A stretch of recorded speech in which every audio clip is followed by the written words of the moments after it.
Esta es una sesión, digamos, introductoria, en donde básicamente quiero hablar sobre dos temas muy concretos, que es el concepto de arbitraje, un poquito, de repente hablar de su evolución, que en realidad está en los libros, pero lo que sí me parece más importante de esta sesión es hablar un poco sobre las materias arbitrables y también tener un panorama a nivel de Poder Judicial peruano sobre algunos pronunciamientos, algunas sentencias que se han emitido que precisamente analizan este tema.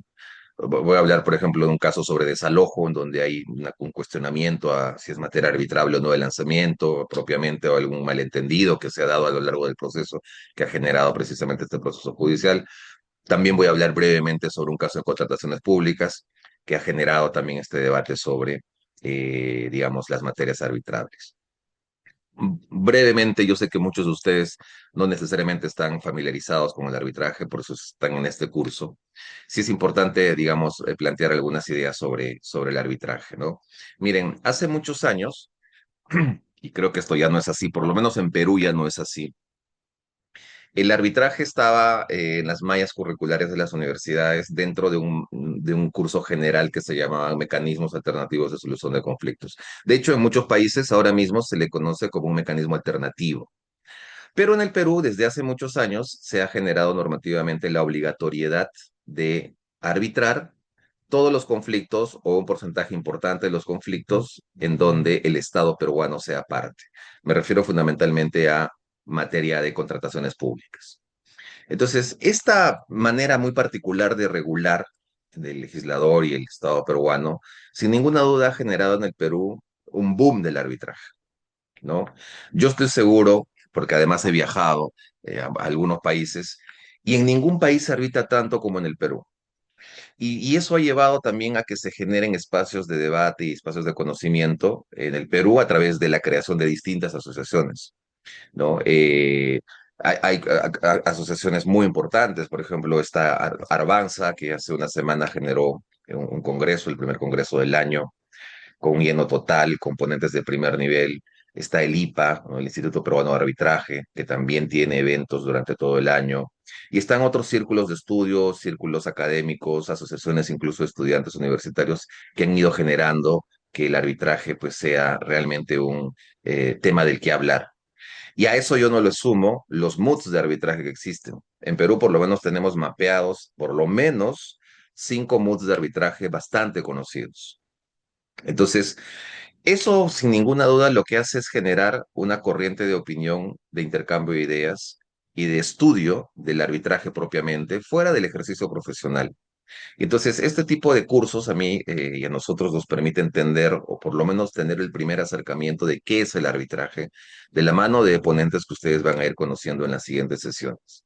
Así que este primer curso que se llama Fundamentos del Arbitraje, amigos, es un curso general, es un curso que te va a permitir situarte y entender realmente cuál es ese fundamento del arbitraje, cómo es que funciona el arbitraje y digamos cuál es esa valía, ese plus, ese grado de eficiencia al que se ha llegado para que se puedan resolver conflictos de intereses de distinta naturaleza. ¿Correcto? Entonces, esta es una definición, digamos, preliminar de lo que es el arbitraje, ¿no? El arbitraje es una manifestación, según estos autores, es la manifestación más elemental de la administración de justicia, ¿no? En el estado de la evolución histórica solo puede ser concebido como una sustracción legalmente autorizada a la jurisdicción estatal. Se origina mediante un contrato privado por el que dos o más sujetos de derecho deciden someter un conflicto con relevancia jurídica a la decisión resolutoria definitiva y exclusiva de uno o más terceros denominados árbitros, que son designados por las partes o por algún mecanismo establecido por ellas o por la ley. Así, la decisión resolutoria de los árbitros o laudos será de cumplimiento obligatorio para las partes en virtud de que el ordenamiento jurídico establece que los contratos son ley para las partes. Entonces, la ejecución de la decisión arbitral, en caso de que sea necesaria, quedará siempre en manos del Estado. Aquí hay varias precisiones que hacer. Fíjense. Primero vamos a entender y hay que situar el debate porque la regla o la idea general que se tiene en materia de arbitraje es que su naturaleza es contractual. Es decir, si no existe convenio entre las partes, representado en algún documento, llámese acto jurídico, llámese contrato, llámese incluso contratos preparatorios o contratos que tengan, pues, no el entendimiento general de lo que es el contrato como acuerdo de voluntades, va a generar este espacio de debate para que esa controversia entre las propias partes se resuelva. Pero ese concepto o esa naturaleza contractual del arbitraje, amigos, solamente va a tener ese, digamos, espacio de, de elementos constitutivos en los contratos privados que van a originar arbitrajes comerciales, arbitrajes privados. Entonces, acá el problema que surge es, yo no puedo decir que toda la naturaleza del arbitraje sea contractual porque hay distintos tipos de arbitraje. Es decir, no hablamos de un solo tipo de arbitraje. Por ejemplo, puedo mencionar hasta cinco. Hablamos claramente del arbitraje comercial, que es el que está generando este curso, pero también tenemos arbitraje de inversiones, tenemos arbitraje deportivo, tenemos arbitraje expropiación, tenemos arbitraje de consumo, tenemos arbitraje en contrataciones públicas. Es decir, hay distintos tipos de arbitraje. Y entonces la pregunta de fondo, en realidad la pregunta de fondo es, ¿cuál sería la naturaleza de cada tipo de arbitraje en particular?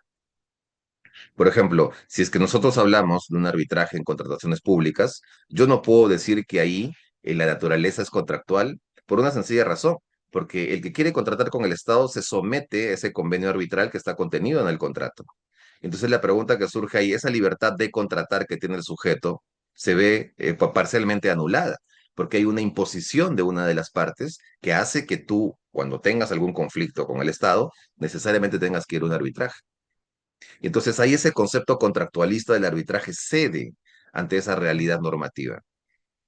Y por ende, ya no podríamos hablar que ese caso es un caso de arbitraje que tiene una naturaleza contractual, una naturaleza privada, porque el Estado ya, a través del marco legal que se tiene, te impone la obligación de ir a un arbitraje. Entonces, cuando uno habla del arbitraje y de su naturaleza, que se origina en un contrato privado y lo que, digamos, todo lo que acabamos de mencionar, hay que entender eso en contexto y hay que preguntarnos si realmente todos los tipos de arbitraje tienen esa naturaleza.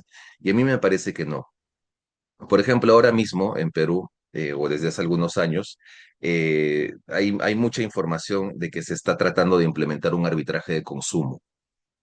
Entonces, el arbitraje de consumo que se encuentra dentro del canon teórico de las relaciones de consumo, naturalmente tiene otro tipo de alcance y de negociación, si es que existe negociación.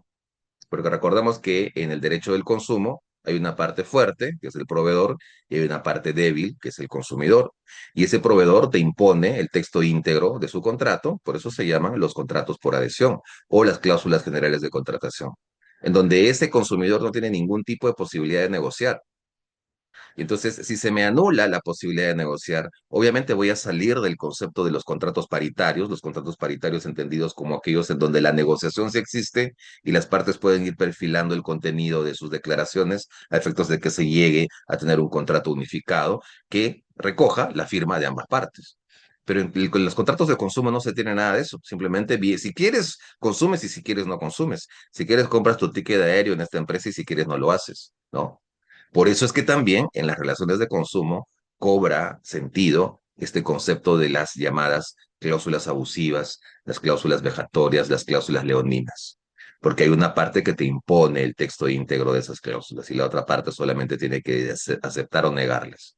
Pero dentro de toda esa relación contractual, claramente contractual, obviamente pues hay algunas cláusulas que son abusivas, cláusulas de limitación de responsabilidad, cláusulas de resolución del contrato sin causa de manera unilateral, cláusulas de exoneración de los daños que eventualmente se puedan generar, etcétera, ¿no? Entonces, este concepto, amigos, cuando se hace referencia, digamos, a esta eh, manifestación de los sujetos de derecho, que solamente con esa manifestación se va a generar, digamos, un arbitraje, hay que entenderla en ese contexto. Otro aspecto importante que hay que considerar, amigos, es que en el Perú tenemos un artículo que es el artículo 139 de la Constitución. Entonces, cuando uno va a eventos en otros países, en el 90% de estos países, cuando se habla de la naturaleza del arbitraje, se señala pues que el arbitraje de ninguna forma es jurisdicción. El arbitraje es el resultado de un acuerdo de voluntades, es el resultado de un contrato, de la suscripción de un contrato. Y entonces, en el caso peruano, nosotros tenemos un gran problema, porque el arbitraje, según la Constitución, es jurisdicción, 139 de la Constitución. Es jurisdicción el Poder Judicial, la jurisdicción ordinaria, pero también el arbitraje y el fuero militar. Y entonces, a raíz de esa, de la forma en la que se ha catalogado el arbitraje en la Constitución peruana de 1993, al ser jurisdicción, naturalmente pues le serán aplicables también los principios y garantías de una adecuada o de una correcta administración de justicia. Porque lo dice la Constitución. Es decir, nadie en el Perú podría decir que el arbitraje no es jurisdicción, porque primero, digamos, no caben pues las interpretaciones en contra de la ley. La interpretación contra leyem es introducción al derecho. O sea, tú no puedes hacer una interpretación que vaya en contra del propio texto de la ley. Menos aún si es el texto de la Constitución. Entonces, vamos a tener ese gran problema también. Y en las futuras sesiones ustedes se van a dar cuenta por qué ese es un gran problema. Adelanto algo muy breve. El Poder Judicial, cuando conoce los recursos de anulación contra los laudos, porque recordemos acá que siempre hay la posibilidad de que se llegue al Poder Judicial. Es decir, el Poder Judicial, incluso para la ejecución de los laudos, va a intervenir. Entonces, cuando nosotros entramos en ese escenario, la regla en materia de arbitraje es que el Poder Judicial no puede en ningún caso entrar a analizar el fondo de lo que ya ha resuelto el Tribunal Arbitral. Es decir, si hay un tribunal arbitral constituido, se lleva adelante un proceso arbitral, ese tribunal arbitral emite el laudo arbitral, el laudo es definitivo, es inapelable y se tiene que ejecutar en sus propios términos. A nadie debería permitírsele entrar a analizar lo que ya está resuelto en el laudo. Pero en Perú lo que tenemos es este problema del arbitraje como jurisdicción. Y entonces, uno de los principios y garantías de la administración de justicia, llámese de la jurisdicción, es precisamente la debida motivación. Y entonces hay algunos laudos que son cuestionados por la motivación que tienen en ellos. Incluso hay laudos que ni siquiera tienen motivación. Y entonces, si es que no tiene motivación y el arbitraje, al ser jurisdicción, va a abrir esa puerta que no debería permitirse, pero que sí pasa, que ocurre, para que el Poder Judicial pueda entrar a analizar si realmente ese laudo tiene una adecuada motivación o por lo menos algún grado de motivación. Y si no lo tiene, el Poder Judicial anula los laudos. Eso en otros países, por ejemplo, es impensable, porque el laudo es de obligatorio cumplimiento. El arbitraje se resuelve en instancia única.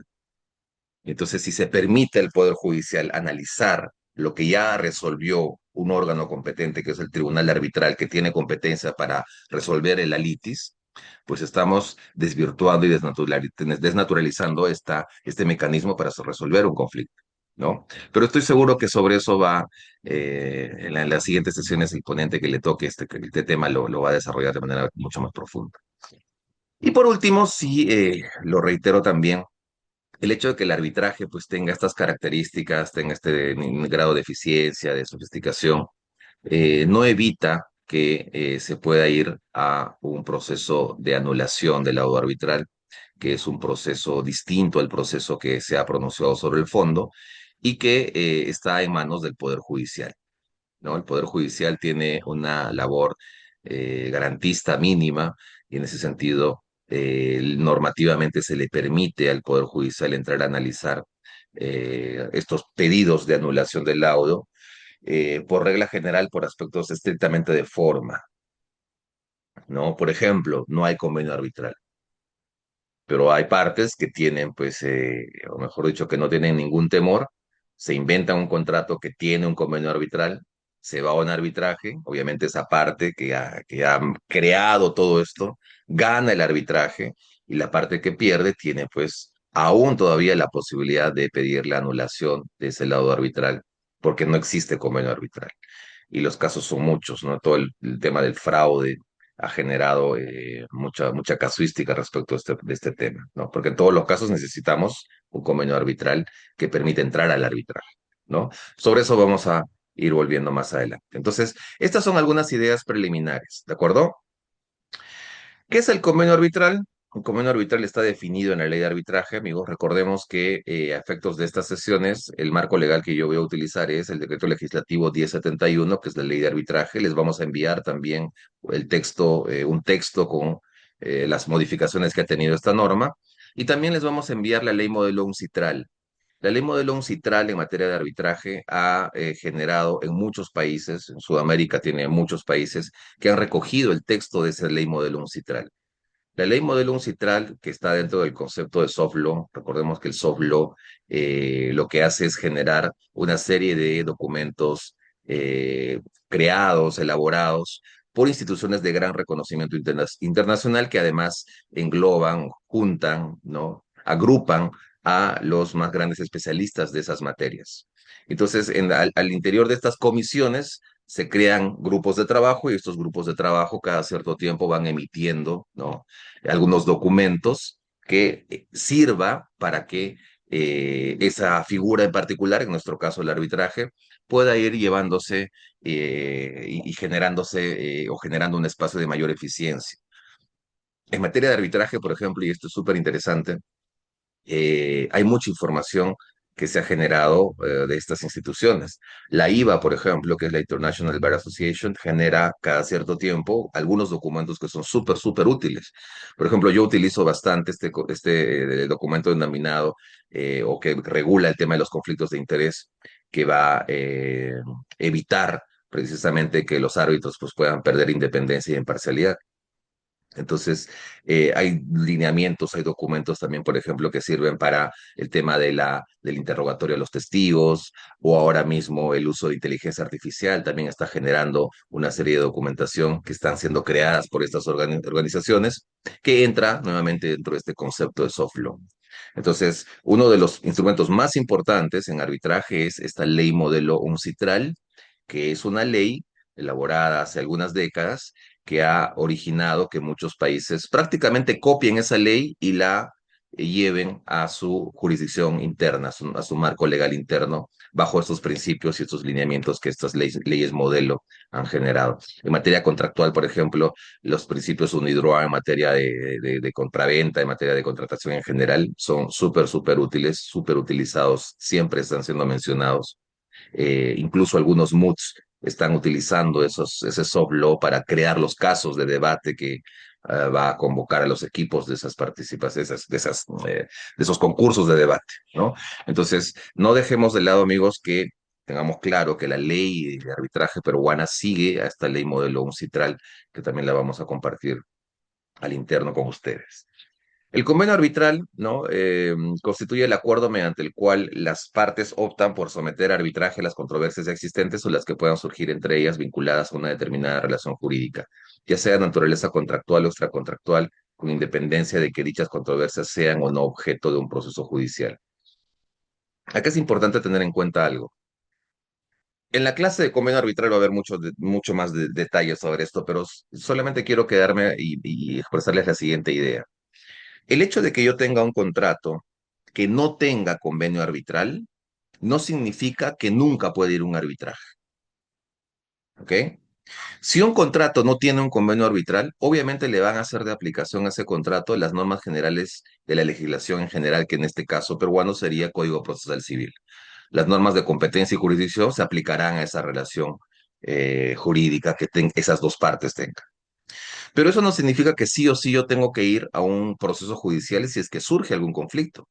Porque el arbitraje, al tener cierta flexibilidad, siempre va a permitir que las partes puedan manifestar un acuerdo de voluntades que tenga como finalidad sustraer de la jurisdicción ordinaria ese conflicto y llevarlo a un arbitraje.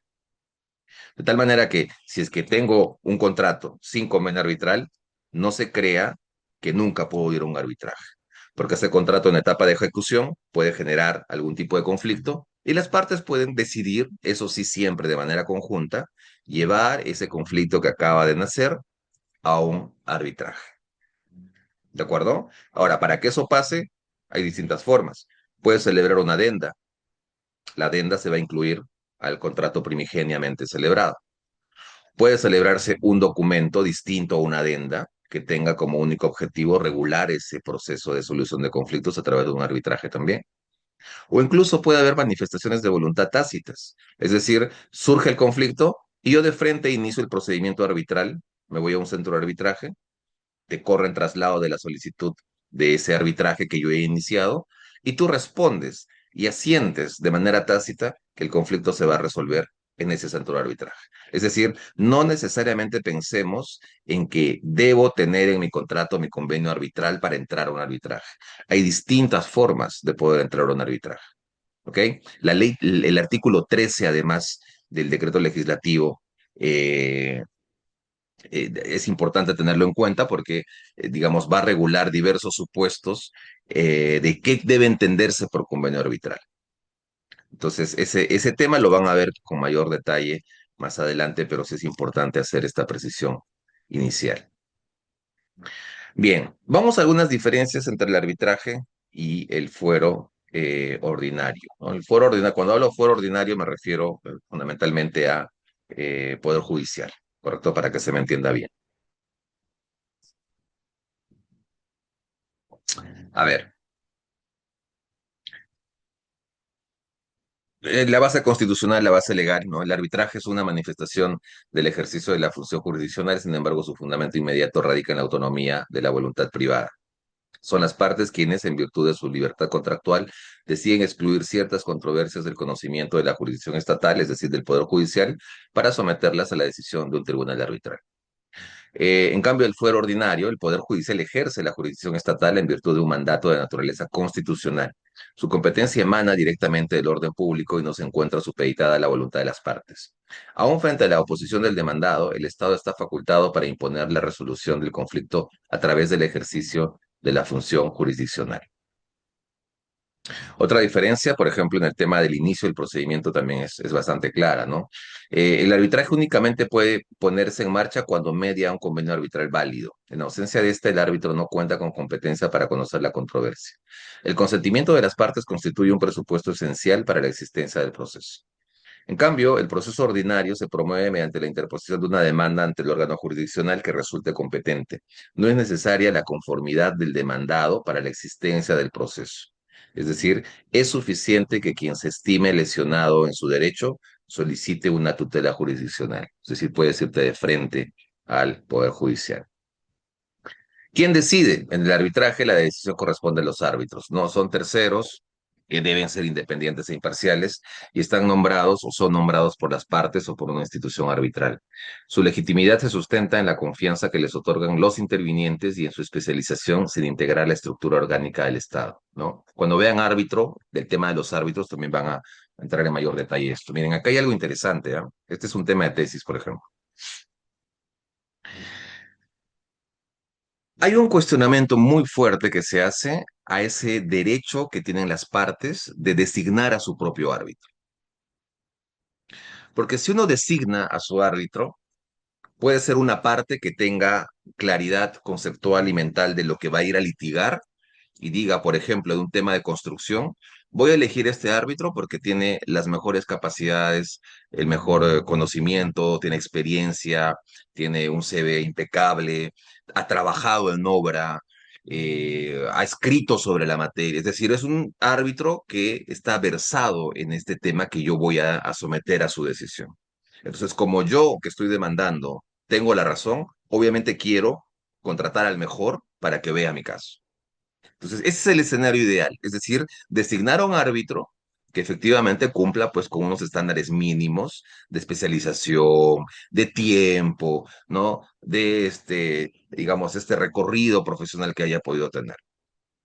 Pero lamentablemente en nuestro sistema, amigos, y en este sistema pasa mucho que se designa a árbitros en algunas ocasiones a personas que realmente no tienen el conocimiento que se exige para poder entrar a un debate. En otras palabras, y esto también hay que decirlo, se designa como árbitro a tu amigo o a alguien que de repente ya puede comprometer su voto. Y esta es una realidad, esto ha pasado, pasa. Entonces, a raíz de estos casos eh, que se conocen, y tú me dirás, Joel, pero ¿cómo se conocen estos casos? Es obvio, porque estás viendo una persona pues que ve, que nunca ha visto temas de electricidad y una parte lo ha nombrado como árbitro en un asunto de electricidad. Y entonces uno se pregunta, ¿y esta persona qué conocimientos tiene sobre este tema? Y la respuesta es que ninguno. Entonces, ¿por qué lo has nombrado? Bueno, porque es tu amigo. Y ahí pasan cosas oscuras también, ¿no? Por ejemplo, se sienta a deliberar el tribunal y el tribunal se da cuenta y dice, oye, acá hay un tema, por ejemplo, que de repente está mal o parece que el caso no va a tener éxito, y al día siguiente, por magia, por no decir otra cosa, esa parte que ha presentado mal ese escrito, presenta un escrito, digamos, sustentando de mejor manera su posición. O los conocidos, se filtra información, ¿no? O se retrasa el proceso. Entonces hay mecanismos, eh, como que llaman esta lucha de guerrillas, en donde se van sembrando incidencia tras incidencia, tras incidencia, tras incidencia, y eso evidentemente pues tiene un nombre, ¿no? Y entonces la pregunta que se hace uno aquí es, ese derecho que uno tiene de elegir a su propio árbitro, ¿no estaría de alguna manera mermando ese concepto de tercero imparcial e independiente que un tribunal que resuelve un caso debería tener? Porque en el caso del Poder Judicial, por ejemplo, y yo no digo que no haya habido situaciones oscuras, obviamente las hay también, pero en el Poder Judicial existe un mecanismo de designación del juez aleatorio. Hay un sistema que genera que el que tenga competencia sea un juez que tú no sabes que va a ser él. En cambio, en el arbitraje no se tiene esto. Entonces, ¿no habrá algo que hacer ahí? Por ejemplo, alguna vez algunos autores, algunos profesores decían, si nosotros queremos preservar el arbitraje, el mecanismo de elección del árbitro tiene que ser un mecanismo por sorteo, un mecanismo absolutamente aleatorio, porque de esa manera se va a garantizar esa independencia y esa imparcialidad que tiene esa persona respecto de la parte que antes lo hubiera podido nombrar. ¿No? Es un tema que está para el debate, se los comento para que ustedes puedan ir, digamos, pensando si realmente hay alguna afectación, ¿no? De la independencia, de la imparcialidad, ¿no? Y qué es lo que ocurre, por ejemplo, en el caso de los nombramientos reiterados, ¿no? Hay un caso conocido, el árbitro fue nombrado en un año 15 veces por la misma parte. ¿No les parece que a ustedes que hay algo ahí detrás, algo raro? 15 veces es un montón. Claro, alguien dirá, Joel, pero en Perú se arbitra increíblemente. Los casos de arbitraje son ni cientos, son miles de arbitrajes. Sí, es la verdad. Ahí también tendríamos que hacer un análisis, pues, si esos 15 casos realmente entran de este concepto, entran en este concepto de designación reiterada o realmente no lo es así, ¿no? O cuántos casos puede tener un árbitro. Humanamente, ¿cuántos casos puede llevar un árbitro, ¿no? 30, 40, 50, 70, 80, 100, 120 casos, ¿no? Entonces, hay algunas cosas que uno tiene que analizar ahí, ¿verdad? En el fuero ordinario, las decisiones son adoptadas por jueces quienes constituyen órganos del Estado incorporados al Poder Judicial, sometidos a un régimen de carrera judicial, a mecanismos de control disciplinario y a una estructura jerárquica institucional. Su autoridad emana del poder público y no por elección de las partes. Esto también es cuestionado, ¿no? En México, por ejemplo, hace pocos meses hubo un proceso de designación de jueces por votación, ¿no? Que según algunos amigos me cuentan que fue un fracaso porque no fueron a votar una cantidad importante o esperada de votantes.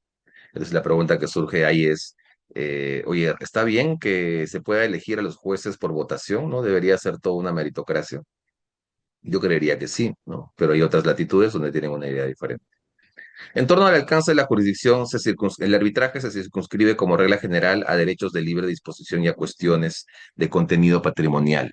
El arbitraje no está facultado para intervenir en esferas de orden público estricto ni en materias indisponibles. Su competencia tiene carácter excepcional y se encuentra delimitada tanto por la ley como por el convenio arbitral. El fuero ordinario, en cambio, posee una competencia de carácter general respecto de todas aquellas materias que el ordenamiento jurídico asigna a la función jurisdiccional, incluso las vinculadas al orden público o a derechos indisponibles, ¿no?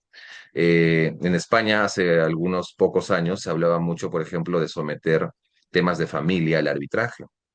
Hay algunas tesis incluso que han desarrollado trabajos importantes para poder sumar argumentos para que algunos temas de familia sean llevados a un arbitraje. ¿No? El más caliente, típico, es el caso de alimentos.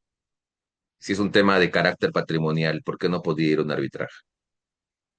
¿No? Entonces ahí tienes este límite entre normas de orden público, normas que interesan al orden público, normas que se vinculan a derechos indisponibles, que no pueden ser objeto de un contrato, tendrían que siempre ser objeto de un pronunciamiento del fuero ordinario. Y los temas de familia, los temas de sucesiones, por ejemplo, son ese conjunto de temas sobre el todavía los que el arbitraje no ha podido entrar a, digamos, a tallar hondo, ¿no? Ahí hay un trabajo académico que hacer pendiente, por ejemplo. Normas aplicables al procedimiento. En el arbitraje prevalece la autonomía de las partes quienes están facultadas para establecer las reglas del procedimiento, los plazos, el idioma, la sede, la forma de actuación de los medios probatorios, incluso la aplicación de reglamentos arbitrales de carácter institucional, ¿no? A falta del acuerdo, rigen de manera supletoria las disposiciones previstas en la ley de arbitraje. Esto es muy interesante, amigos, porque realmente a través del arbitraje tú puedes diseñar el proceso o el tipo de proceso que a ti te dé la gana, que a las partes les dé la gana. Hace mucho tiempo un amigo me preguntaba si yo a qué me dedico. Yo le digo, bueno, yo soy árbitro, soy profesor, pero también litigo. Y él me dice, ¿y dónde litigas? Yo le dije, bueno, fundamentalmente yo busco que mis experiencias de litigio sean en arbitrajes. Y como que se rió, me dijo, oye, pero en el arbitraje no se litiga, en el Poder Judicial se litiga. En el Poder Judicial tienes que ir a hacer tu impulso procesal, tienes que ir a los juzgados, tienes que hablar con los jueces, tienes que hacer todo ese tipo de actividades propias de litigio. Y la verdad es que yo me reí también porque el litigio en realidad es el uso, la oralización que tiene un abogado respecto a una causa específica. Y en el Poder Judicial litiga 5 minutos, si es que te dan los 5 minutos de uso de la palabra en la vista o en la audiencia correspondiente, si es Corte Suprema y el caso es un caso emblemático, te darán 20 minutos, 15, tal vez media hora, y eso. Entonces, ¿cuál es el verdadero litigio ahí? Porque en el arbitraje, por ejemplo, en materia de audiencias periciales o audiencias testimoniales, estas audiencias duran horas, si no son días. En arbitrajes de gran cuantía, por ejemplo, las audiencias se programan durante toda una semana. Quienes están familiarizados con el arbitraje internacional, por ejemplo, saben que es así. El calendario procesal se pauta para que exista toda una semana completa de audiencias. En la audiencia en la mañana, audiencia en la tarde. En cada caso estamos hablando de no menos de 3 horas. Entonces, ¿dónde es que se litiga realmente, entendiendo esa palabra de litigio como la oralización que tiene un abogado respecto a una causa específica? No me queda ninguna duda que en el arbitraje se litiga mucho más, ¿no? En el fuero ordinario, el desarrollo del proceso se encuentra previamente fijado por la normativa procesal correspondiente, en nuestro caso, el Código Procesal Penal, perdón, Código Procesal Civil. Las partes no tienen la facultad de alterar libremente las etapas, los plazos esenciales ni la estructura del procedimiento, dado que se trata de disposiciones de orden público, ¿no? Acá tienes tus plazos y esos plazos son inquebrantables.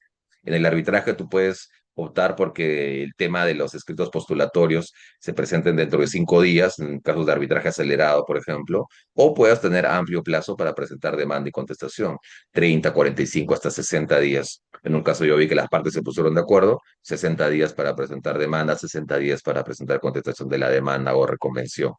Entonces, las propias partes pueden diseñar el procedimiento que ellos quieran a la libertad absoluta. Claramente, si no hay acuerdo entre las propias partes, el reglamento del centro de arbitraje es el que se tendrá que aplicar en ningún tipo de modificación, ¿no? Entonces hay una flexibilidad importante que hay que reconocer al arbitraje ahí. Ahora, recursos contra la decisión. El laudo tiene carácter definitivo y obligatorio para las partes. No cabe apelación respecto del fondo de la decisión. Únicamente es posible interponer el recurso de anulación por causales expresamente previstas. En cambio, en el foro ordinario las sentencias pueden ser revisadas mediante apelación, casación u otros recursos, permitiendo un control jerárquico amplio sobre la decisión, incluso respecto del fondo del asunto. Recuerden, amigos, que en el Poder Judicial tienes doble instancia, primera instancia, segunda instancia, y tienes además el recurso de casación excepcional que ha sido modificado hace pocos años. Y si te rechazan la casación, tienes tu recurso de queja. Y si te rechazan la queja, tienes tu amparo. Y si te rechazan el amparo, del amparo puedes ir hasta segunda instancia, puedes llegar hasta el Tribunal Constitucional. O sea, fíjense cuántas etapas tienes respecto del fondo y de la forma en muchos casos. En cambio, en el arbitraje solamente tienes pues instancia única que resuelve lo que las partes someten a decisión de ese colegiado o de ese árbitro único. Por eso es que muchos saludan la agilidad con la que muchos procesos arbitrales se llevan adelante, ¿no? En el arbitraje, el laudo produce efectos equiparables a los de una sentencia firme. No obstante, cuando la parte obligada no cumple de manera voluntaria, es necesario recurrir al Poder Judicial para obtener su ejecución, ¿no? Tienes que irse necesariamente pues, al juez ordinario para que con el monopolio del uso de la fuerza pública pueda hacer cumplir lo que el laudo dice. Los árbitros no tenemos coertio, ¿no? Los jueces ordinarios sí tienen coertio. Los jueces ordinarios, si tú no les haces caso, incluso puedes parar a un tema penal por resistencia a la autoridad. En cambio, en el ámbito del arbitraje no tienes, digamos, esas herramientas que tiene la jurisdicción ordinaria. En el caso del fuero ordinario, la sentencia se cumple a través del propio aparato judicial, el cual dispone de facultades coercitivas directas, embargos, remates, órdenes de ejecución, etc. ¿Ok?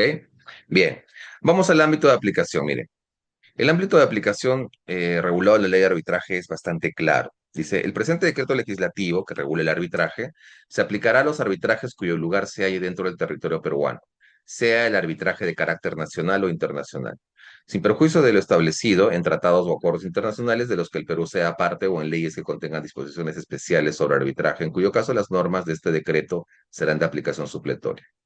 Las normas tal de este decreto legislativo se aplicarán aun cuando el lugar del arbitraje se haya fuera del Perú.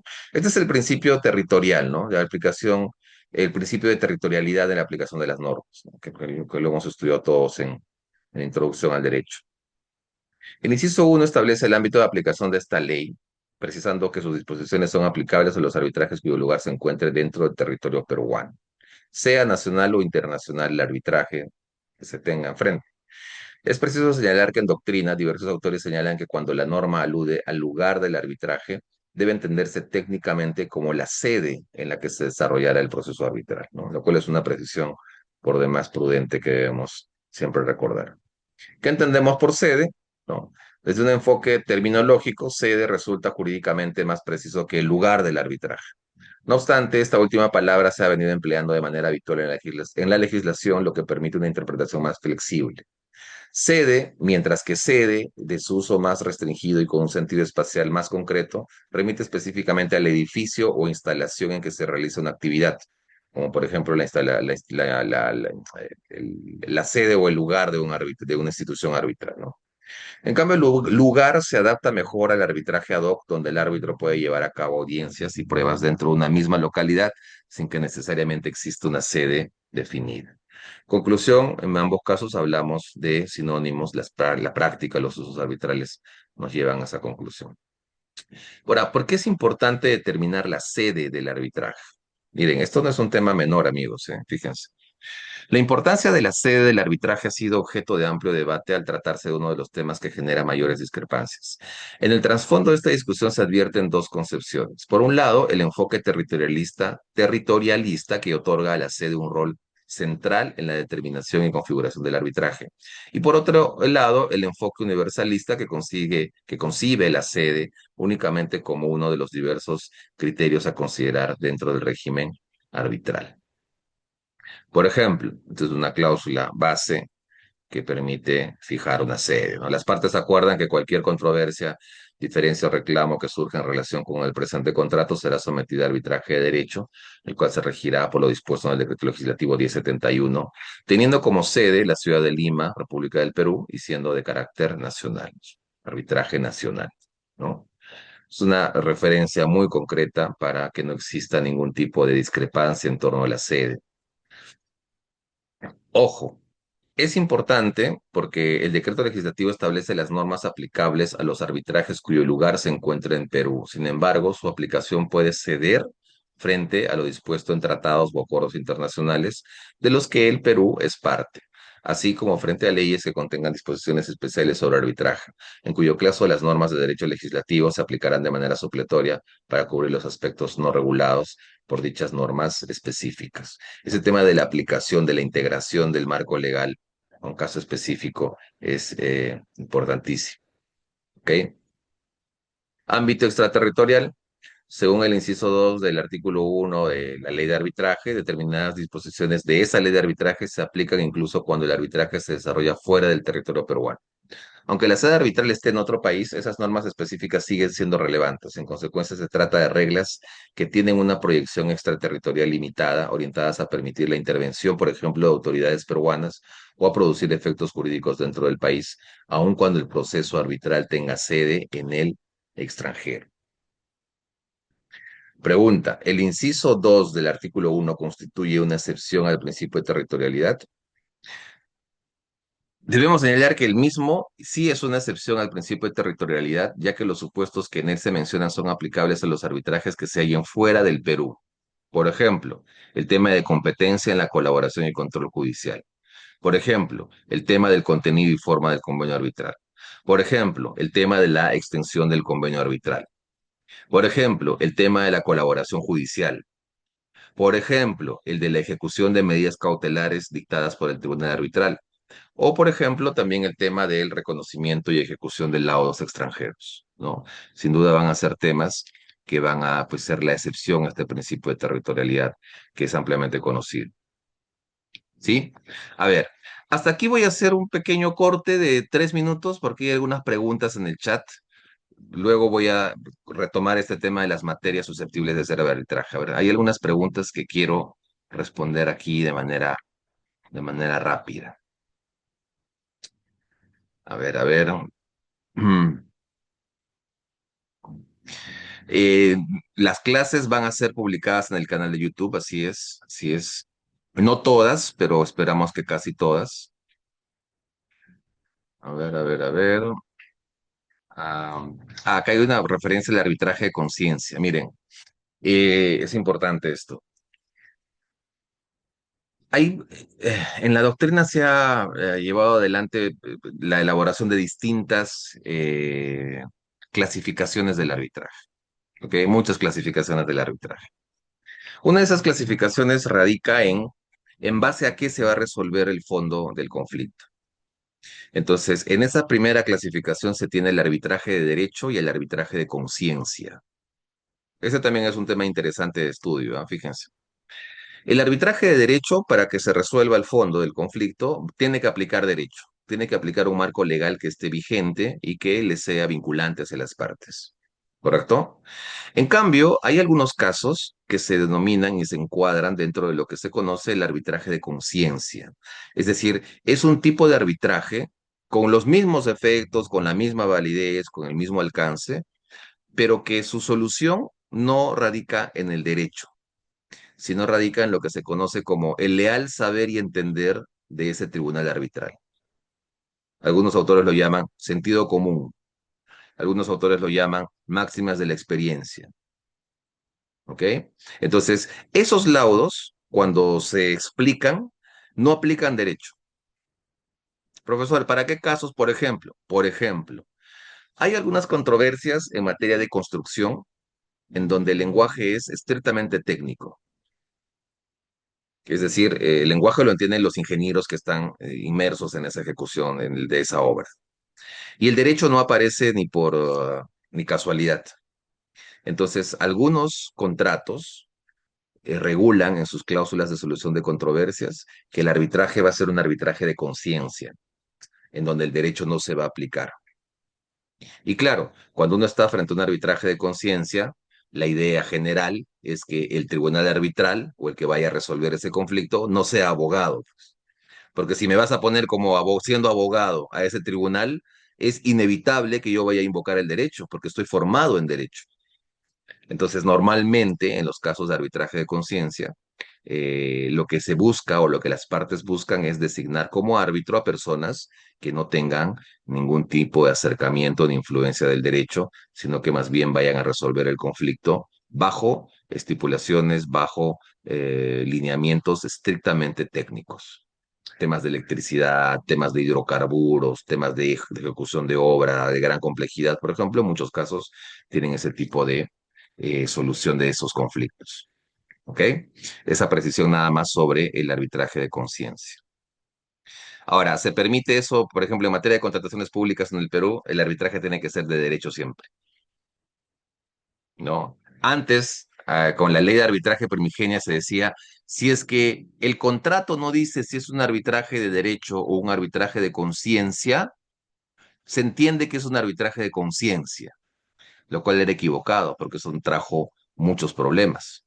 Entonces, ahora la norma dice, si no se entiende, no se ha establecido si es un arbitraje de derecho o de conciencia, se entenderá que es un arbitraje de derecho, ¿no? A ver, Una sentencia de un proceso arbitral se puede apelar o llevar a una demanda ante el Poder Judicial. Recordemos, amigos, que lo que emite el tribunal arbitral no se llama sentencia, sino se llama laudo arbitral, que es exactamente lo mismo que una sentencia, es título ejecutivo, si lo quieres poner en esos términos. Ahora, eso se puede llevar al Poder Judicial a través del proceso de anulación del laudo arbitral. Es posible que ese laudo sea cuestionado en sede judicial por las causales específicamente planteadas en la propia ley de arbitraje. ¿Ok? Artículo 63. A ver. ¿Es posible plantear una demanda de amparo por vulneración de la tutela jurisdiccional efectiva debido proceso? Ha habido muchos casos de donde han planteado la demanda, ¿no? Hay un libro bien simpático, les voy a pasar la portada de ese libro, que analiza el tema del amparo y el arbitraje. Es un libro que sacó chiquito nada más, que sacó Palestra. Me parece que lo sacó el año pasado o el anteaño pasado. Ahora, con mi equipo tomamos nota para mandarles la portada de ese libro y a ver si ustedes, quienes estén interesados en esto, también lo pueden consultar. ¿En qué supuestos el árbitro puede llevar adelante un remate de propiedad inmueble? ¿Sería competente para llevar adelante el lanzamiento por la toma de la posesión? No, el árbitro no tiene esa coerción, no lo tiene. Ahora, yo he escuchado de algunos centros que llevan adelante esos remates. La verdad, a mí el marco legal para que ellos hagan eso no lo tengo para nada claro. Alguna vez me propusieron ser árbitro para ver este tipo de temas y no acepté. Lo único que puede ordenar el árbitro es que salga esa persona demandada, siempre y cuando, obviamente, esa persona sea parte signataria del convenio arbitral. O sea, el árbitro no puede ordenar el desalojo de terceros que no sean parte de ese convenio arbitral que me está llevando al arbitraje. Porque claramente en ese caso yo estaría llevando, resolviendo en un arbitraje algo que le va a afectar a un sujeto de derecho cuando ese sujeto de derecho no firmó convenio arbitral. Y eso no tiene ni pies ni cabeza. A ver,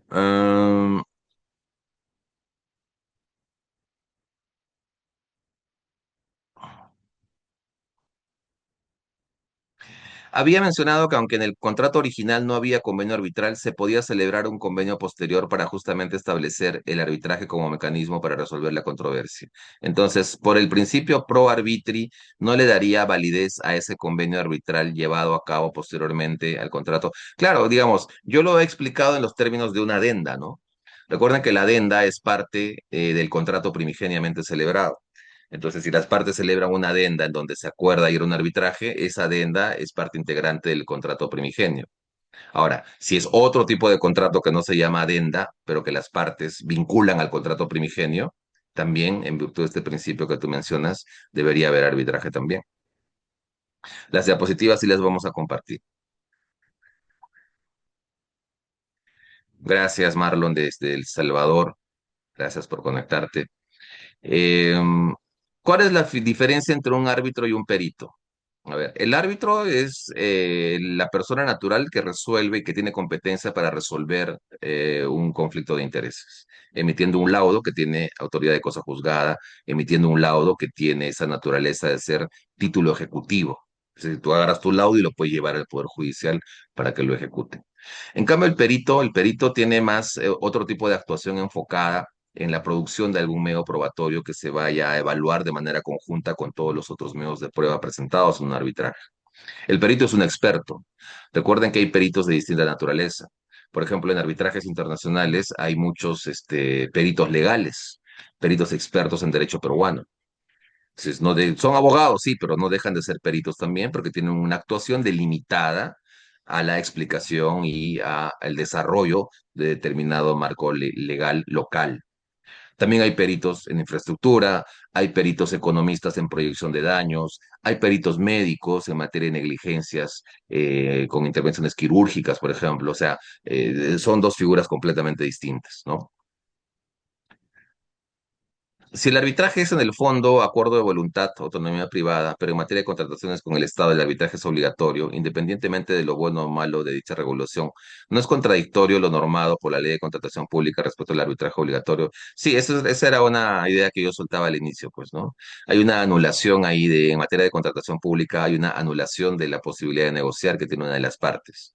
Por eso en ese caso yo no podría decir que es un arbitraje que tiene origen en el acuerdo privado, ¿no? Porque se le impone a ese contratista ir a un arbitraje.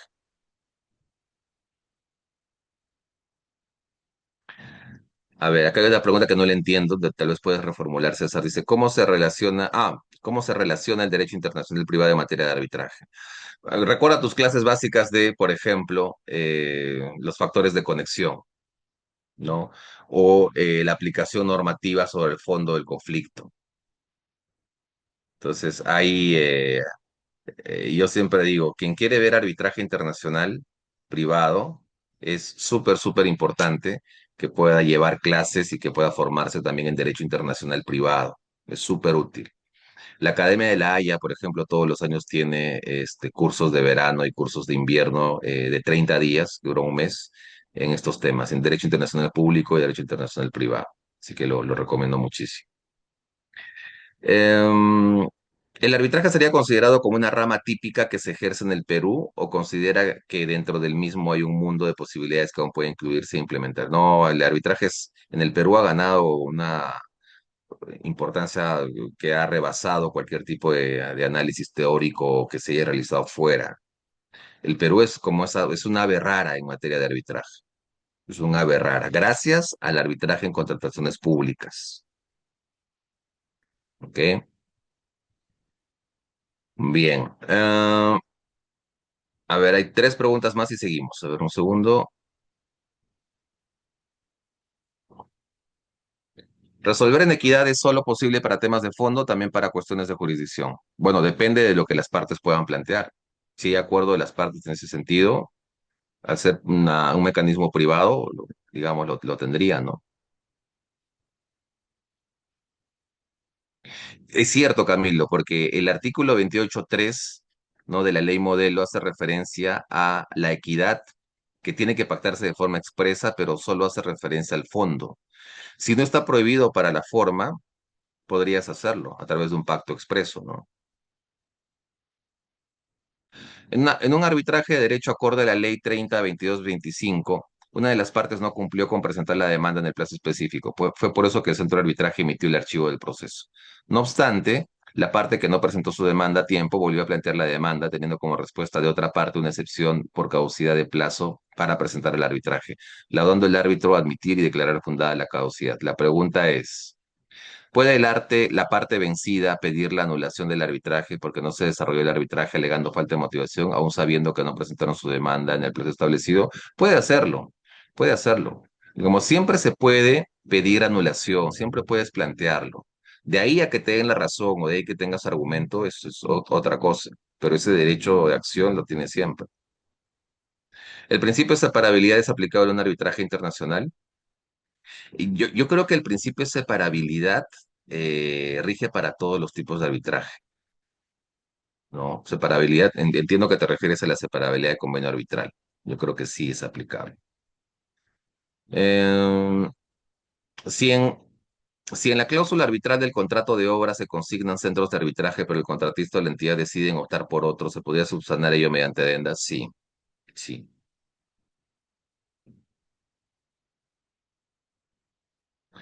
En el caso árbitros o de derecho, el laudo arbitral busca el favorecimiento con fines ilícitos. ¿Qué sanción tendría el árbitro?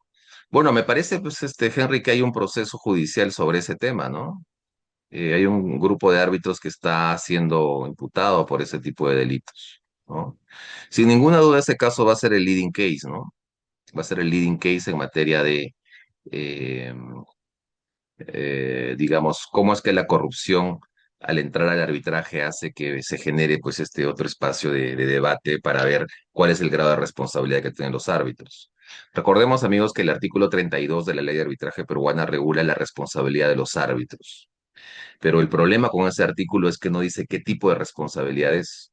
Es una responsabilidad penal, es una responsabilidad civil, es una responsabilidad administrativa, ¿no? Ahora, recuerden también otro tema importante. El árbitro no es funcionario público y como no es funcionario público, no le son aplicables los 50 tipos penales del Código Penal para los funcionarios públicos. De hecho, ha habido proyectos de ley que buscan que el árbitro sea funcionario público.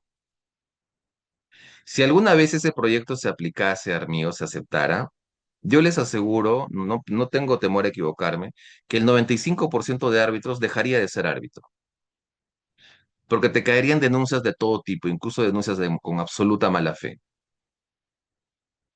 Entonces, si hoy mismo en el Perú el arbitraje es una actividad de riesgo, imagínense con esa modificación normativa. Porque además, la naturaleza de las actividades es completamente distinta. Entonces, yo siempre he estado en contra, por ejemplo, de esas iniciativas. A ver, respecto a la aplicación del árbitro de emergencia, ¿considera que debería existir unidad de reglas procedimentales para su aplicación y designación o cómo lo regulan los institutos de arbitraje suficiente? Lo que no debemos caer en materia de arbitrajes de emergencia una sobreregulación. Ahí lo mejor que se puede hacer es únicamente elegir bien el centro de arbitraje, no queda otra. En materia de construcción, ¿qué tan importantes son las JPRDs dentro de la ejecución de la obra? Sabiendo que después podemos impugnar las decisiones de la JPRD en un proceso arbitral. ¿Cuál es la importancia? Amigos, la importancia de las JPRDs para mí es esencial, porque realmente hacen un acompañamiento a toda la ejecución de la obra y el chip que tiene el adjudicador es un chip completamente, un chip mental y de conocimiento, es un chip completamente distinto al de un árbitro. Recuerden que el árbitro ya tiene el asunto, el escenario con las dos partes en pelea. Ya está, ya, el conflicto surgió, la solicitud de arbitraje se inició. Simplemente el árbitro lo que tiene que hacer es escuchar a las partes y resolver ese conflicto. En cambio, el adjudicador tiene una labor de acompañamiento real, en tiempo real, de cómo es que esa obra se está ejecutando y si es que en el camino salta alguna alerta, algún reclamo o algún tipo, digamos, de duda o malentendimiento, entonces la propia JPRD puede resolver ese conflicto. Ahora, es cierto de que eso se puede ir a un arbitraje igual, pero yo les aseguro que hay un gran porcentaje de casos que se resuelven con la JPRD y ya no van al arbitraje. Entonces, si tú tienes ese mecanismo que ahora está funcionando muy bien, yo, por ejemplo, formo parte ahora mismo de dos JPRDs en dos obras en San Martín. Pues una está por Tocache y la otra está por Moyobamba. Y pues hay que viajar, hay que ir, hay que estar en la obra, hay que conversar. Las reuniones que se tienen son con los ingenieros, con el supervisor, con el administrador del contrato, etcétera. Entonces, ahí mismo es donde saltan algunas dudas, alguna forma de cómo debo entender este aspecto del contrato, o de repente cómo hacer ese traslape entre lo que está en el documento y lo que está ocurriendo en la verdadera ejecución de la obra. Y ahí mismo se han resuelto algunas dudas, algunos malos entendidos que ambas partes tenían, lo cual a mí me parece fabuloso, porque el chip ya no es un chip adversarial, sino es un chip conciliatorio. El árbitro, en cambio, tiene un chip de resolución de conflictos, independiente e imparcial. En cambio, el adjudicador tiene un chip de acompañamiento, de guía, ¿no? De brindar pues, toda la experiencia, todo el conocimiento que se tiene para resolver eso y que ya no se vaya a un arbitraje. Entonces yo creo que es un mecanismo que sí frena que escalen más problemas, porque en la propia hora tú se solucionas el asunto, ¿no? A ver, me quedan tres preguntas más y pues, seguimos. Un contrato de obligación de pagar deuda entre personas naturales. ¿Se puede estipular en una de las cláusulas que en caso de incumplimiento se resuelva el caso en arbitraje? Y si es así, ¿quiénes deben ser los árbitros? Sí puedes pactar la obligación de dar suma de dinero, puede ir a un arbitraje. ¿Quiénes son los árbitros? Los que las partes decidan. Me parece que la siguiente clase o la subsiguiente van a analizar ustedes el tema del árbitro. Ahí van a conocer cuáles son todos esos mecanismos para que se pueda designar a un árbitro. ¿Ok? Respecto al arbitraje de inversiones, ¿puede contradecir un laudo si va en contra de este? Eh, no entendí bien, de repente me puedes reformular, Henry, por favor. Eh, si es que se archiva el proceso por falta de presentación de la demanda, ¿es posible presentar una nueva solicitud de arbitraje? Sí. Nuevamente diferenciemos arbitraje en contrataciones públicas de arbitraje comercial. Si estoy en un arbitraje comercial, voy a hablar de arbitraje comercial. Si se me archiva la demanda, no sé, pues porque no se pagó, porque no se presentó la demanda, porque no sé, ya no me presenté más. Yo puedo volver a iniciar el arbitraje. no tendría por qué no poder iniciar el arbitraje.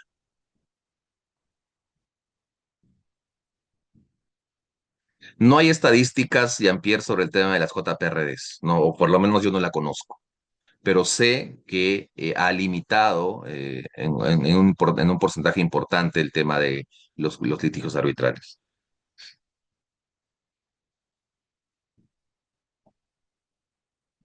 Si un contrato tiene cláusulas separadas de arbitraje y de conciliación, o una cláusula que mencione ambas, ¿pueden llevarse a cabo los dos procedimientos respecto a la misma controversia? ¿Cuál es el orden y cómo funciona? Depende cómo está redactada la cláusula. Por ejemplo, en este tema, que ustedes lo van a ver en este curso también, hay una clase que se llama de las cláusulas escalonadas.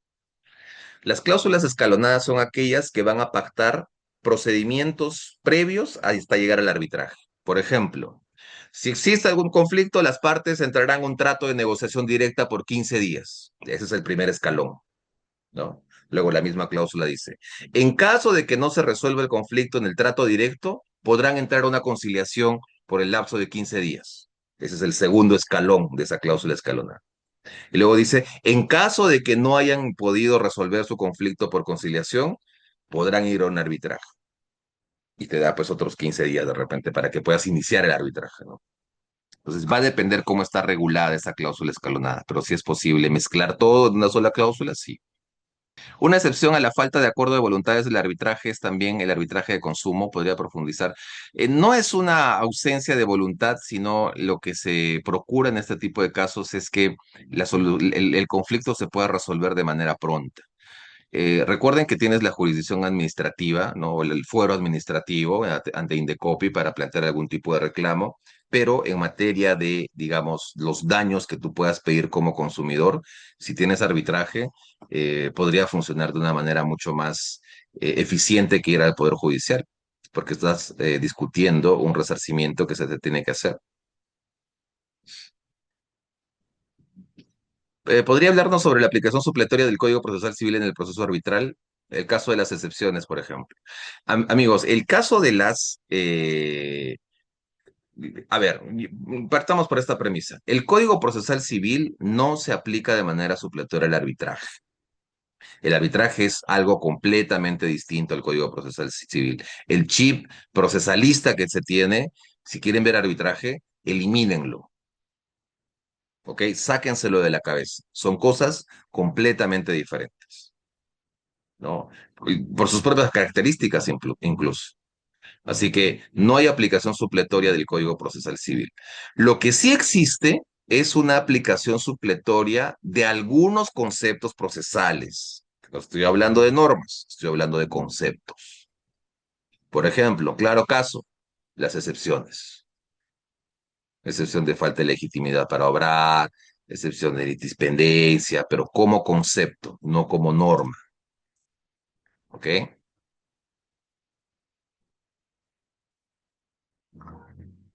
En el contrato de consumo, el proveedor impone arbitraje y si es que el consumidor tuvo conocimiento razonablemente de que eso iba a ser así, entonces tendrá que irse a un arbitraje.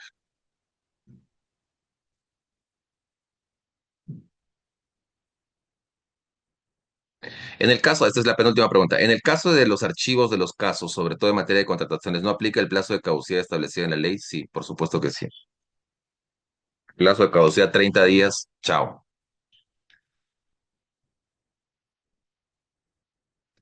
¿Cómo podría haber un arbitraje en un caso de responsabilidad extracontractual si para que haya arbitraje se requiere de un convenio arbitral contrato? Gran pregunta.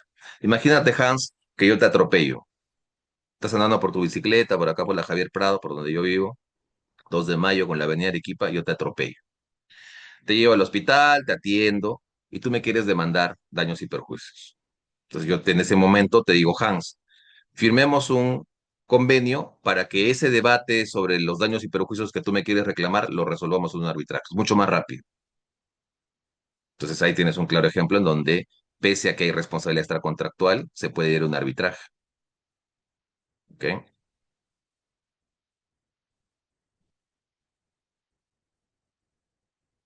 En caso que se haya iniciado el arbitraje, pero existe una cláusula escalonada que no se llevó a cabo y una de las partes lo hace notar, ¿cuál sería el acto del adversario? Depende, pues si ha planteado, por ejemplo, una falta agotamiento de la vía previa o falta de competencia, tiene que plantearlo a través de esas medidas, ¿no? Ahora, si no ha dicho nada durante todo el proceso y recién al final se da cuenta, ya pasó su momento, pues, ¿no? Arbitraje testamentario. La séptima disposición señala que es posible un arbitraje entre sucesores o de ellos con los albaceas. En ese sentido, ¿la cláusula arbitral puede extenderse a una sociedad que no es albacea en el sucesor? No, no. ¿Hay arbitraje de propiedad intelectual? Sí. La OPI creo que se llama, sí, sí creo que sí, ese sí es su nombre. Esta Organización Mundial en materia de derechos de autor, ¿no? Tiene cursos sobre arbitraje en esa materia también. ¿Se puede interponer medida cautelar? Sí, sí. Ese tema de las cautelares es una clase específica, amigos. Ya la van a tener.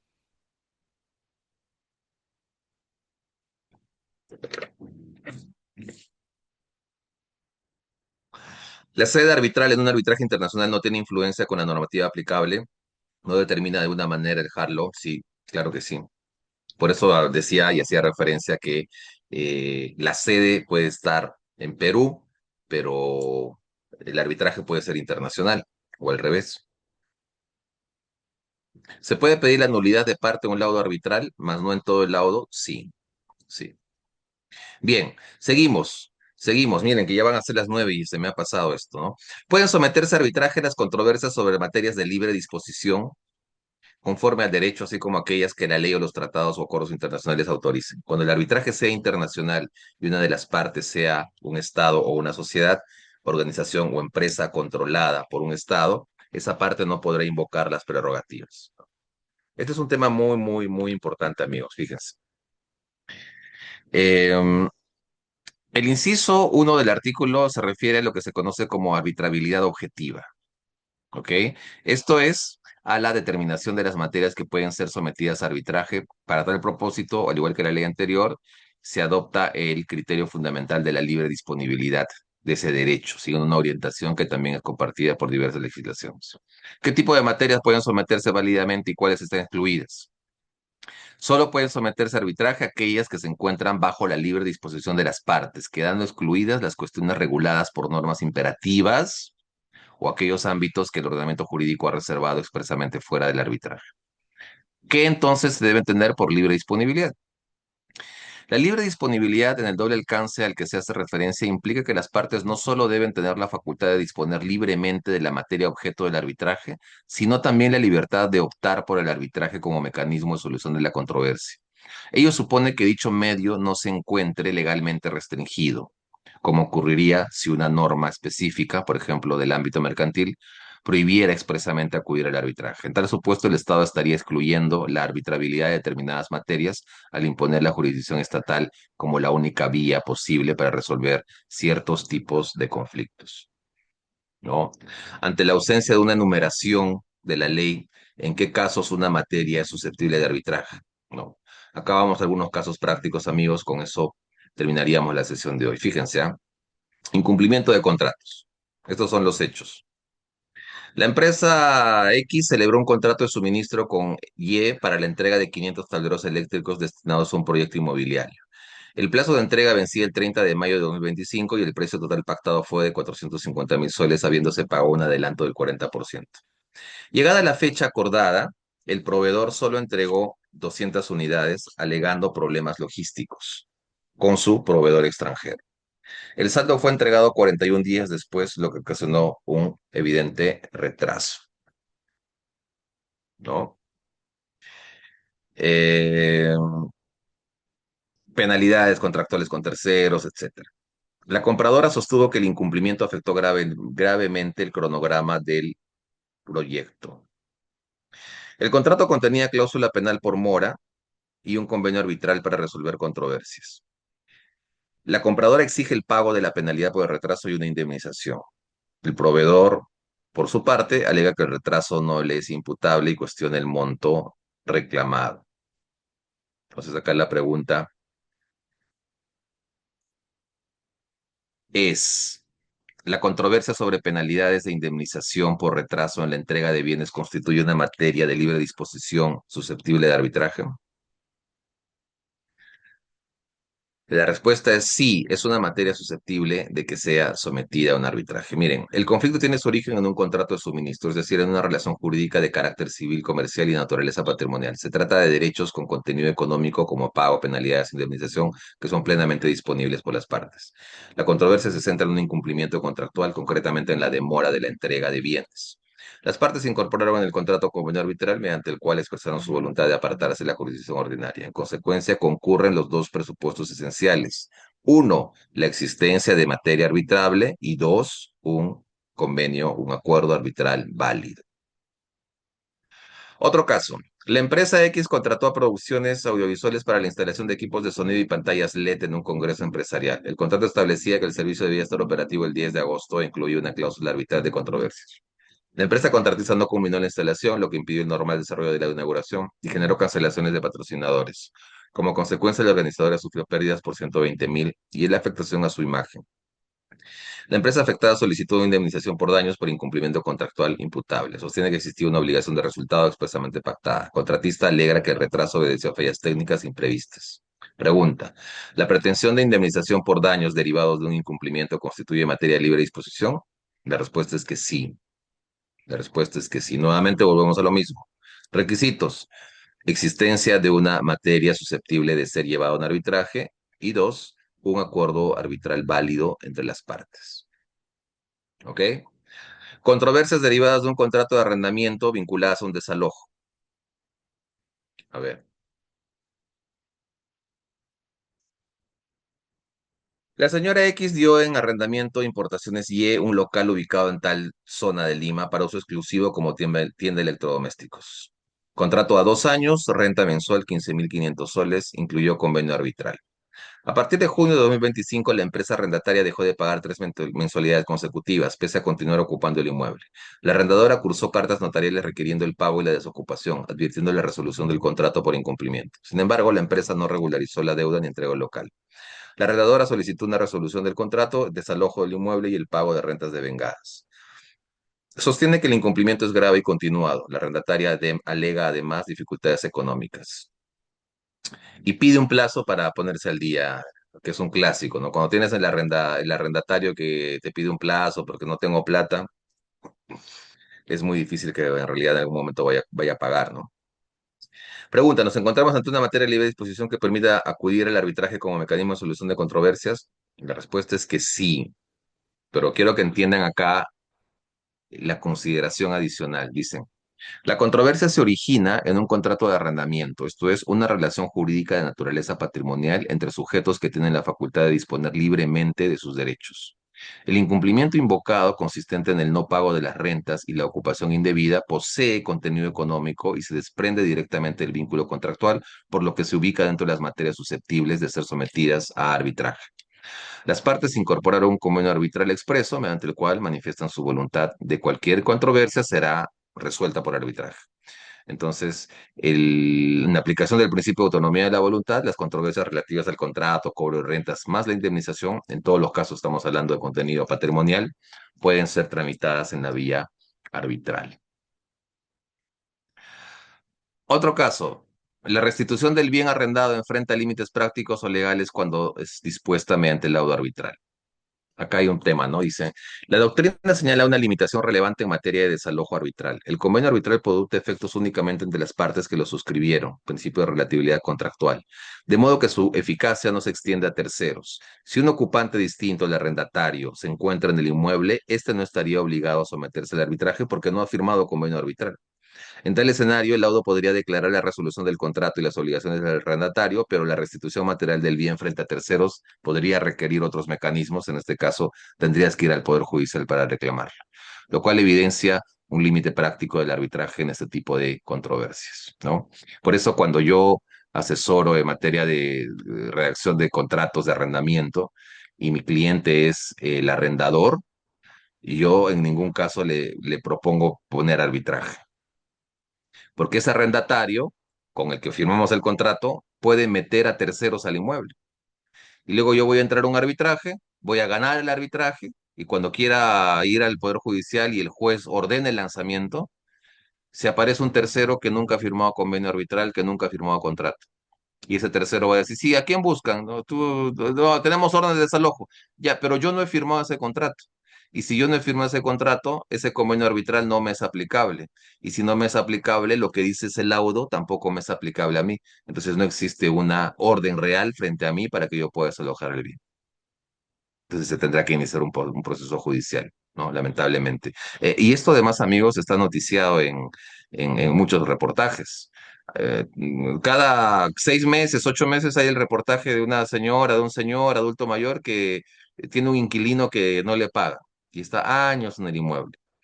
Y cuando se ve el reportaje, sí, sí, que tenemos convenio arbitral, pero esta persona ha metido a sus familiares y a sus familiares no los podemos sacar de la casa porque el laudo que hemos ganado no menciona los nombres de sus familiares y se frustra el lanzamiento, ¿no? Entonces hay que tener cuidado también. Yo siempre tengo la regla y es que cuando se va a discutir posesión, cuando se va a discutir desalojo, cuando se va a discutir restitución del bien, yo no fijo arbitraje. Nuevamente, porque los árbitros no tenemos coertio, no tenemos el monopolio del uso de la fuerza pública, no lo podemos hacer, no lo podemos ordenar. El único que tiene eso es el juez ordinario, el juez del Poder Judicial. Y en materia de restitución de bienes, recuerden, Código Procesal Civil, la norma es bastante clara. Dice, se puede demandar a la persona con la que se tenga la relación jurídica sustantiva, pero también se puede pedir en la demanda el desalojo de cualquier tercero que se encuentre ocupando el bien. Entonces, la propia ley ya te habilita a que demandes a cualquiera que esté en la casa, no solamente a Darwin, que es mi arrendatario, sino a cualquier otra persona, cualquier tercero que se encuentre habitando el bien. Por eso es que en materia judicial el desalojo llevado ante los jueces ordinarios tiene mucha más efectividad que un arbitraje. Asignación de bienes producto de la liquidación de sociedades gananciales. ¿No? A ver, los señores contrajeron matrimonio bajo sociedades gananciales. Debido a problemas consecutivos, en 2025 hicieron iniciar un proceso de divorcio, pero previamente celebraron un convenio en el que acordaron que cualquier controversia sobre la liquidación de bienes sería resuelta mediante arbitraje. Durante la liquidación surgió desacuerdo respecto a un departamento adquirido durante el matrimonio y a las acciones de una empresa familiar. Ambos reconocen que los bienes forman parte del patrimonio social, pero discrepan sobre su valorización y la forma de distribución. El divorcio se tramitó ante el órgano jurisdiccional competente. El conflicto se centra en una asignación y valorización de bienes de contenido patrimonial. Uno de los cónyuges solicita que el tribunal arbitral determine la adjudicación y compensaciones económicas. El otro cuestiona el valor asignado a los activos, pero acepta la vía arbitral pactada. Pregunta, ¿los desacuerdos relativos a la valorización y distribución de bienes comunes entre cónyuges constituye materia de libre disposición? La respuesta es que sí. La respuesta es que sí. Porque el conflicto se circunscribe a la liquidación, eh, específicamente a la valorización y adjudicación de los bienes, que es un aspecto de absoluta libre disponibilidad de las partes, que tiene además ese contenido patrimonial, por lo que el arbitraje sería plenamente procedente. Indemnización por accidentes de tránsito, creo que esta pregunta ya me la hicieron.